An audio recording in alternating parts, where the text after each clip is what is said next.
आज हमारे साथ एक ऐसे युवा विधायक हैं जो विंध्य क्षेत्र से आते हैं और जिस विधानसभा से वो विधायक हैं लगातार 2013, 18 और फिर 23 में भी वो वहाँ से विधायक चुनते आ रहे हैं। एकदम युवा हैं और आप सब उनसे बखूबी परिचित हैं। और रीवा युवराज दिव्यराज सिंह, बहुत स्वागत है आपका विस्तार न्यूज़ में।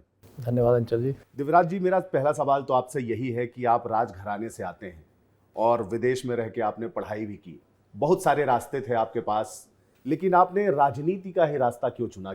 हमेशा से एक लालसा थी कि जो अपनी मातृभूमि है, जहाँ जो मिट्टी है, वहाँ पर हमको आकर के अपनी सेवा देनी है।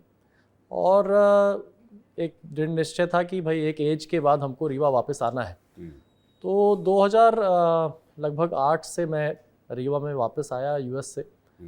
और जब मैं आया तो मेरा पहले रुचि तो मेरी क्योंकि टूरिज़्म में और वाइल्ड लाइफ में मेरी काफ़ी रुचि थी, तो काफ़ी हद तक हमने हमारे जो फैमिली बिजनेस भी है होटल्स का और वाइल्ड लाइफ वगैरह का, उसको भी मैंने हैंडल किया। लेकिन जब हम रीवा आए और एक मैंने ये, क्योंकि देखिए बाहर काफ़ी साल से बाहर रहे तो जो एक कनेक्टिविटी कम हो जाती थी, लेकिन ये जरूर पता था कि एक बड़े परिवार से आते हैं तो एक कहीं ना कहीं रिस्पॉन्सिबिलिटी रहती है। और आने के बाद वो रिस्पॉन्सिबिलिटी और समझ में आने लगी। और निश्चित रूप में आज के ज़माने में, क्योंकि आज प्रजातंत्र का समय है और राज परिवार होने के कारण कई लोग हमसे कई सारी मांगे या कोई उम्मीदें लेकर के अपेक्षाएं उम्मीदें लेके आते थे। और वो चीज़ें हम जब तक आज की डेट में हम राजनीतिक फील्ड में या सोशल कहीं किसी चीज़ में जुड़े ना हो तो वो करना काफ़ी कठिन हो जाता है। तो निश्चित रूप से एक लालसा भी थी कि जो हमारी मातृभूमि है रीवा, जिससे हम लोग जाने जाते हैं, इसको हम कैसे और अच्छे से डेवलप कर सके, यहाँ के गरीब जनता जनार्दन के लिए कैसे हम बेहतर से काम कर सके।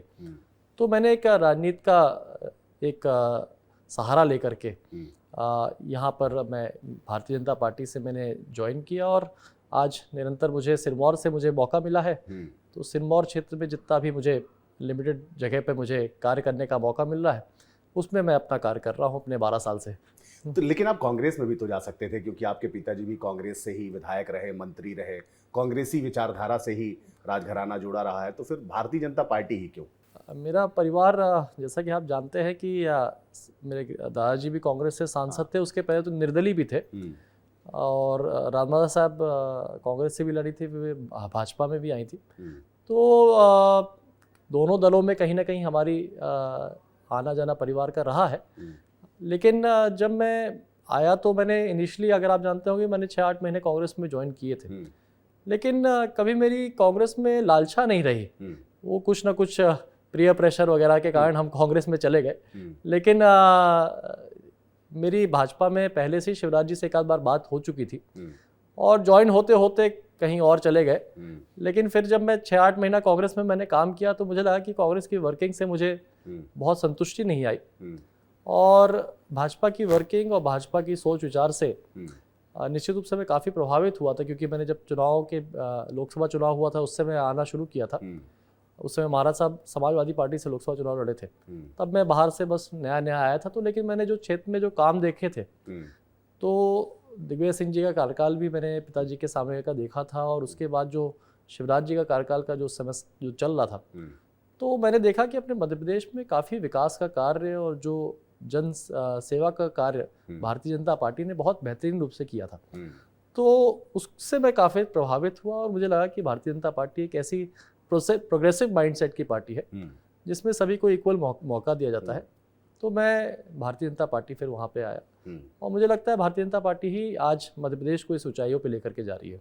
लेकिन कांग्रेस से जो प्रत्याशी थे वो श्रीनिवास तिवारी, जो कि सामंतशाही के खिलाफ लड़े और कांग्रेस का एक बड़ा चेहरा रहे, तो एक सामान्य जनप्रतिनिधि और युवराज होने के नाते जब आप क्षेत्र में गए तो आपको क्या महसूस हुआ? क्या युवराज वाली फीलिंग रही? जिस परिवार से मैं आता हूँ तो निश्चित रूप से जनता में कहीं ना कहीं एक लालसा थी, विश्वास, लालसा और विश्वास दोनों था जी। भाई लालसा इसलिए थी क्योंकि सिरमौर क्षेत्र से पहली बार राज परिवार से कोई लड़ रहा था। भाई लोकसभा लड़ते थे लेकिन विधानसभा लेवल पे उस क्षेत्र से कोई नहीं लड़ा था हमारे परिवार से। तो एक लालसा भी थी कि भाई आ रहे हैं, तो कुछ उम्मीदें थी लोगों से कि भाई राज परिवार का कोई आ रहा है, तो निश्चित रूप से एक परिवार की एक लोगों के बीच में एक भावना है, अच्छी भावना है कि भाई जो करेंगे सही करेंगे, अच्छा काम करेंगे क्षेत्र के लिए। तो सिरमौर एक बहुत ही पिछड़ा इलाका था और ये ऐसा उस समय आपने कहा कि जैसे तिवारी जी के परिवार से उस समय राज तिवारी अपने बाबला जी लड़े थे और जनता ने काफ़ी अच्छा उसमें सपोर्ट किया। मैं सिरमौर से बहुत वाकिफ़ नहीं था। जब मैं चुनाव लड़ा तो मुझे भारतीय जनता पार्टी ने वहाँ पर मात्र 15-20 दिन पहले मुझे बता दिया कि यहाँ से चुनाव लड़ना है। तो उसके बावजूद, मेरी कम तैयारी के बावजूद भी जनता ने काफ़ी प्रेम दिया और मुझे वहाँ से जिताया। और निरंतर, क्योंकि जब मैं वहाँ से जीता तो मैंने निरंतर प्रयास किया कि वहाँ की जनता की सेवा करूँ और वहाँ पे विकास के कार्य करूँ। और अब देख रहा हूँ कि मैंने निरंतर, हमारा जनता जनार्दन ने तीसरी बार भी मुझे वहाँ से विधायक बनाया और हर बार मेरे वोट भी बढ़ते जा रहे हैं। परिवार का सपोर्ट कितना काम आया उन चुनावों में, क्योंकि महाराज साहब तो कांग्रेस से थे, बड़ी असमंजस वाली स्थिति में वो भी रहे होंगे, क्योंकि आप पुत्र तो हैं ही पर दूसरे दल से विधानसभा लड़ रहे हैं। क्या है कि मेरी जो शिक्षा थी या जो भी मेरा, मैंने भले मैं राज परिवार से आता था, लेकिन मेरे परिवार ने मुझे काफ़ी अपने आप को इंडिपेंडेंट रखने की, मैं खुद भी रहा और इंडिपेंडेंट रखने का मेरे परिवार ने भी मुझे प्रयास किया। भले मैं विदेश गया, लेकिन मुझे बहुत ज़्यादा यहाँ से कोई एक तरीके से पॉकेट मनी नहीं भेजा जाता था, खुद ही कमा करके वहाँ पे खर्च करना पड़ता था। तो यहाँ पर भी जब मैं आया तो मुझे लगता है मैंने चुनाव भी अपने खुद ही के, जो भी युवराज वाली फीलिंग कभी आने नहीं दी। हमारे युवराज वाले नाम तो था लेकिन जेब में नहीं था। क्योंकि पिताजी उस समय कांग्रेस में थे जी। तो उन्होंने मुझे कहा भी था कि तुम कहाँ सिरमौर लड़ने जा रहे हो, वहाँ से हार जाओगे। अच्छा। क्योंकि हमेशा सिरमौर जो एक ऐसी एरिया था कि महाराज मार्तंड सिंह जी भी जब लोकसभा से लड़ते थे उनकी तो लहर रहती थी, लेकिन तब भी उनको सिरमौर में काफ़ी कम वोट मिलते थे। तो इसलिए सिरमौर को काफ़ी, अपने परिवार के हिसाब से भी काफ़ी टफ सीट मानी गई थी। लेकिन फिर भी, और भाजपा भी उसको कभी नहीं जीत पाई थी। भाजपा भी मेरे से पहले बीएसपी तक जीती वहाँ। भाजपा तो सेकंड भी नहीं आती थी। सेकंड भी नहीं आती थी। मेरे से पहले तृतीय स्थान पे रहती थी। तो शिवराज जी की सरकार 2 चरण से रह चुकी थी, शिवराज जी की, उमा जी की, लेकिन 3 और 8 में भी भाजपा वहाँ पर तीसरे नंबर पे ही रह चुकी। तो कहीं ना कहीं जनता ने वो विश्वास, देखिए भाजपा का एक वोट बैंक था और उससे कहीं ना कहीं साथ में हमारा जो मेहनत थी, तो वो जो दोनों मिलकर के वहाँ पे हमको विजय प्राप्त हुई। तो भारतीय जनता पार्टी के प्रबंधन की वजह से दिव्यराज सिंह विधायक बने या युवराज होने की वजह से विधायक बने? देखिए, ये क्या लगता है आपको, कोई इन दोनों चीजों को एक साथ नहीं काम करती है। भाजपा ने कहीं ना कहीं मेरे अंदर वो क्षमताएं देखी कि मैं वहाँ पर चुनाव जिता पाऊंगा। कई सारे उस समय उम्मीदवार थे भाजपा के जो टिकट के दौड़ में थे, तो हमने किसी को भी अलग नहीं किया, सबको साथ में लेकर के हमने सभी कार्यकर्ताओं को इकट्ठा करके, और सबको यही कहा गया कि भाई चुनाव के लिए हम लोग सब एक साथ मिलकर के लड़े। तो मैं ये नहीं कह सकता हूँ कि मैं उस समय मेरा कोई कार्य को पसंद करके वो उन्होंने मेरे को जिताया, और निश्चित रूप से परिवार का ही एक। फिर महाराज साहब ने क्या कहा जब रिजल्ट आए, नतीजे आए, उसके बाद क्या बात? निश्चित रूप से देखिए, कोई भी पिता भले ही दूसरे दल के हो, लेकिन अगर पुत्र जीत के आता है तो उन्होंने आशीर्वाद दिया। और अब तो ये अच्छी बात है कि महाराज साहब भी हमारी दल में आ चुके हैं, तो अब ये असमंजस खत्म हो गया। तीसरे चुनाव में मेरा प्रचार भी किए, 2 चुनाव तक तो नहीं किए थे। आप ही लेके आए होंगे उनको तो। आप चाहे जो आपने मोटिवेट किया होगा उनको। नहीं, अब देखिए, भाजपा का एक परिवार बड़ा परिवार है जी। अब परिवार अलग अलग रहता है तो वो भी अच्छा ही लगता है। तो हमने भी कहा कि जब आपको कांग्रेस से टिकट नहीं मिल रही तो अब वहाँ पे रहने का कोई मतलब नहीं है, और एक ही साथ रहेंगे तो चुनाव में भी सहूलियत रहती है, सब एक साथ निकलते हैं, तो परिवार को बने एक जनता के बीच भी अच्छा एक मैसेज जाता है। कांग्रेस पार्टी में तो गुटबाजी आम है, लेकिन भारतीय जनता पार्टी में भी विंध्य में खासकर कई बार ऐसे आरोप लगते हैं कि नेताओं के बीच में आपसी तनातनी मची हुई है। एक युवा विधायक होने के नाते, पढ़े लिखे होने के नाते, आपको इन चीज़ों को कभी आपने महसूस किया कि जब हम कार्य करते हैं तो सबके थोड़े बहुत ऊपर नीचे, थोड़े बहुत 19-20 होते रहते हैं, लेकिन मेरे ख्याल से अपनी पार्टी के अंदर निरंतर बैठकें होती हैं, बातचीत होती है, वार्तालाप होते हैं। तो अगर हम कमरे के अंदर के बीच का वो सामंजस्य जो है वो वास्तव में है या दिखावा है? नहीं, देखिए, सामंजस्य तो रहता ही है। अब थोड़ा बहुत किसी को कंपटीशन लगता है तो उसके बारे में हम क्या कह सकते हैं। देखिए, हेल्दी कंपटीशन हर पार्टी के अंदर अच्छा रहता है। अभी हम कुछ दिन पहले जब हम यहाँ पर आए थे तो जब हमारी बैठक हुई थी तो शिवराज जी ने भी बात रखी थी कि भाई एक बार ऐसा मौका आ गया था कि वो उन्होंने प्रदेश अध्यक्ष का फॉर्म के लिए 2 लोग के बीच में चुनाव हो गया था। तो ऐसी सामंजस्यता मैंने कभी कभी तो पार्टी के अंदर भी बन जाती है। इतनी लोकतांत्रिक व्यवस्था तो ठीक है, इतना तो चलता है। विंद ने जिस तरीके से भारतीय जनता पार्टी को आशीर्वाद दिया है, विधानसभा सीटों की बात कर रहा हूं मैं, आपको लगता है प्रतिनिधित्व उस हिसाब से काफी है विंध्य का? मंत्रिमंडल की अगर बात करें, देखिए मंत्रिमंडल की अगर बात करें तो संख्या के आधार पे हम कहें, क्योंकि इस बार मंत्रिमंडल में जैसे पहली बार के विधायकों को भी, कई विधायक हैं जिनको लिया गया है, तो विंध्य से उम्मीदें तो हैं। देखिए विंध्य से उम्मीदें हैं, और मैं भी मानता हूं कि इस बार ऐसा नहीं है कि प्रतिनिधित्व कम किया गया है, पिछली बार से ज़्यादा है इस बार। तो पिछली बार तो कम मंत्री थे अपने विंध्य से, इस बार मेरे ख्याल से 4-5 हो चुके हैं, तो इस बार मंत्री ज़्यादा हैं। लेकिन ये जरूर है कि अभी भी थोड़ा सा डिसबैलेंस कुछ जगहों पर है, तो कुछ अभी उस चीज़ों को अभी सुधारने की आवश्यकता है। पार्टी नेताओं से इस विषय पे बात होती है, युवा होने के नाते आपसे राय तो लेते होंगे शीर्ष नहीं, ये तो हर चीज़ हम लोग बात करते हैं। देखिए बहुत सारी चीज़ें हैं वो अब सही ढंग से चल रही हैं, उसको धीरे धीरे हम लोग सुधार करते हैं और भाजपा भी सुधार करती रहती है। मंत्रिमंडल विस्तार की चर्चाएं हो रही हैं, अभी मुख्यमंत्री ने समीक्षा भी की है सारे विभागों की, और ऐसे कयास हैं कि हो सकता है मंत्रिमंडल विस्तार, तो किसी तरह का आपको सिग्नल आया क्या कि? नहीं, देखिए ये सब चीज़ों के बारे में मेरे ख्याल से केंद्रीय नेतृत्व या राज्य नेतृत्व किसी से चर्चा नहीं करता है, और करना भी नहीं चाहिए, क्योंकि ये तो इंटरनल पार्टी संगठन की बातें होती हैं, और मेरे ख्याल से संगठन उसमें निर्णय लेगा जो भी करना होगा। स्वर्गीय महाराज मार्तंड सिंह जी भी सांसद रहे, रिमही जनता की सेवा की लंबे समय तक, तो ऐसा भी संभव है क्या कि अगले आने वाले चुनाव में जो 28-29 में होंगे उसमें हम दिव्यराज सिंह जी को लोकसभा प्रत्याशी के तौर पर भारतीय जनता पार्टी को देखें? देखिए मेरे जैसे मैंने बताया कि मेरे दादाजी सांसद थे 3 बार रीवा से। हर्ष की बात ये थी कि रीवा की जनता ने उन्होंने निर्दलीय सांसद रिकॉर्ड मतों से बनाया था, तो मेरे ख्याल से सांसद लड़ना कोई नई बात नहीं होगी हमारे परिवार के लिए, लेकिन ये तो पार्टी का निर्णय है।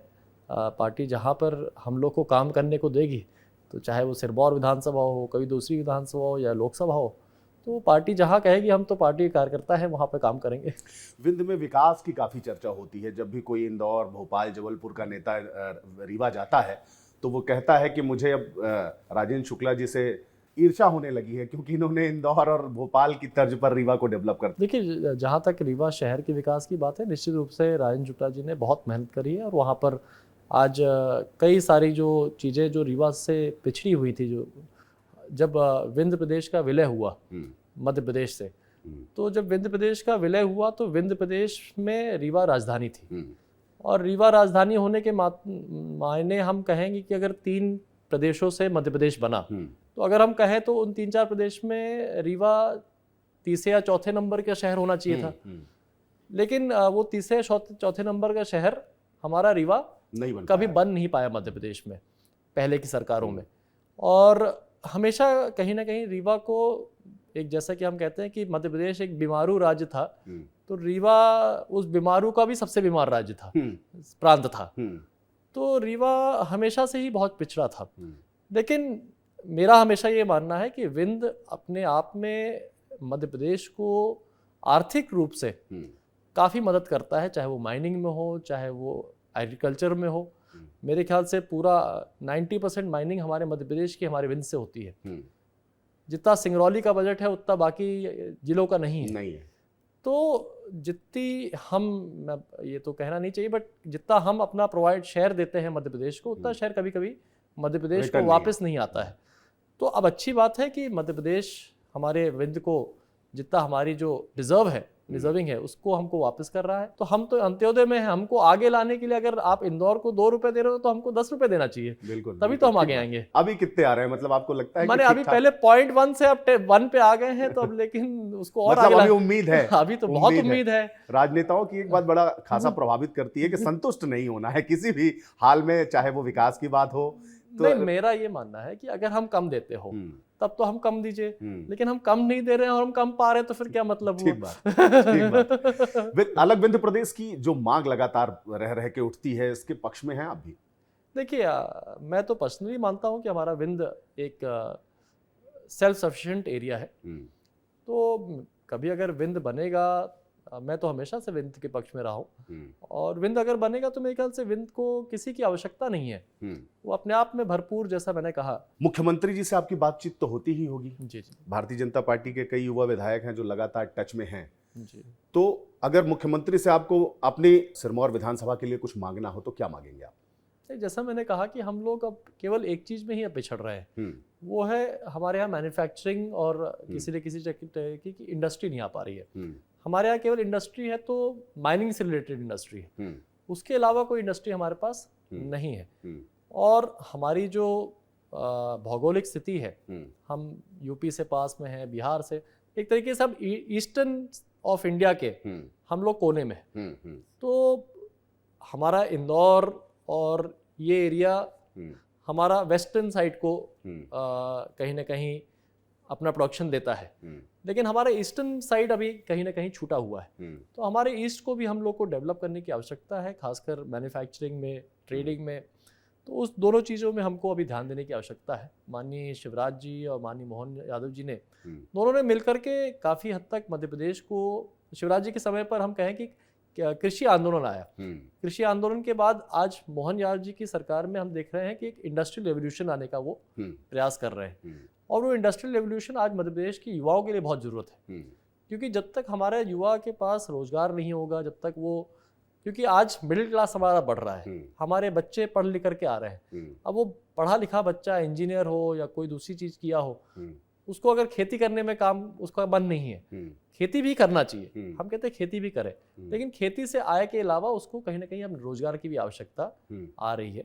सब चाहते हैं कि हमारे बच्चों को अच्छी शिक्षा प्राप्त हो, ये सब चीज़ें आज थोड़ा सा विंद में अभी पीछे है, तो इन सब चीज़ों को अभी लाने की हमको आवश्यकता है। युवा विधायक होने के नाते मैं आपसे एक सवाल ये जरूर करना चाहूँगा कि विपक्ष में भी दो युवा हैं, जीतू पटवारी और उमंग सिंघार, सदन और सड़क की जिम्मेदारी लिए।